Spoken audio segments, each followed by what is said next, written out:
Bonjour, on se retrouve pour une nouvelle vidéo sur les productions narratives chez les adultes autistes. Cette étude a été menée dans notre centre de recherche sur l'autisme à l'Université libre de Bruxelles. Le développement langagier des personnes autistes est très hétérogène. Certains ne vont jamais développer le langage, alors que d'autres arrivent à un niveau de langage identique à celui des neurotypiques. Les autistes qui ont un niveau de langage similaire à leur père neurotypique auront principalement des difficultés au niveau de l'utilisation du langage, ce qu'on appellera aussi la pragmatique. Mais qu'est-ce que la pragmatique ? Lorsque je parle, je ne fais pas qu'aligner des mots. J'agis avec les mots et la signification de ce que je dis repose sur des éléments extérieurs comme le contexte, les pauses que je mets dans le discours, les mimiques et mon regard. Dans l'interaction, une multitude de règles tacites régissent l'échange. C'est grâce à ça que je sais quand m'arrêter de parler ou changer de sujet.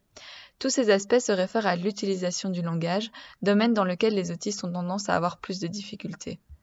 La narration est un type de discours libre qui a beaucoup été utilisé pour étudier l'utilisation du langage.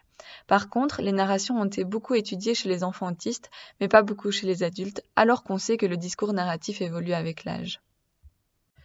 La production de narration est un type de tâche où l'on présente le début d'une histoire aux participants et où celui-ci doit donc imaginer la suite de l'histoire dans un discours cohérent.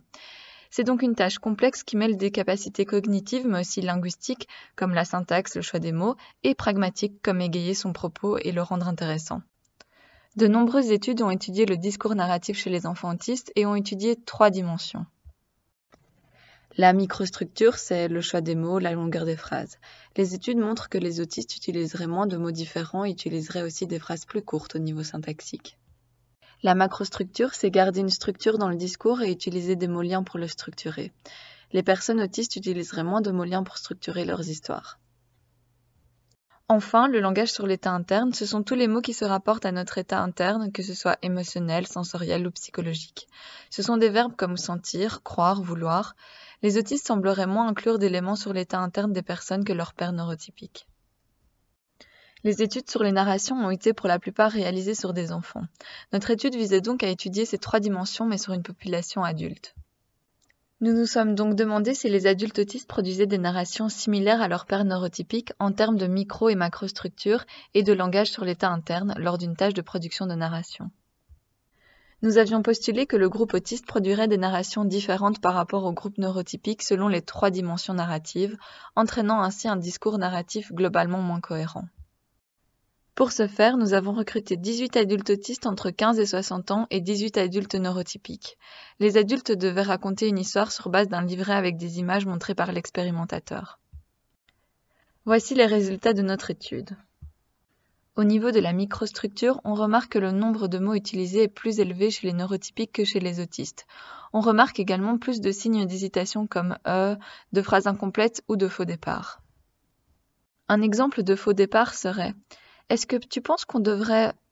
Je pense qu'on devrait aller demain. » Au niveau de la macrostructure, les autistes utilisent le même nombre d'événements pour raconter leurs histoires, mais font plus de commentaires externes à l'histoire.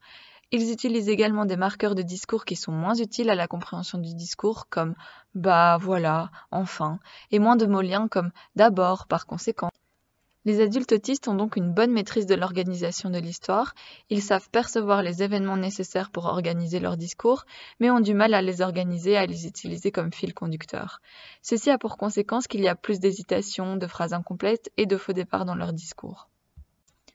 Au niveau du langage concernant l'état interne, les autistes produisent moins de mots reflétant l'état interne dans leurs histoires.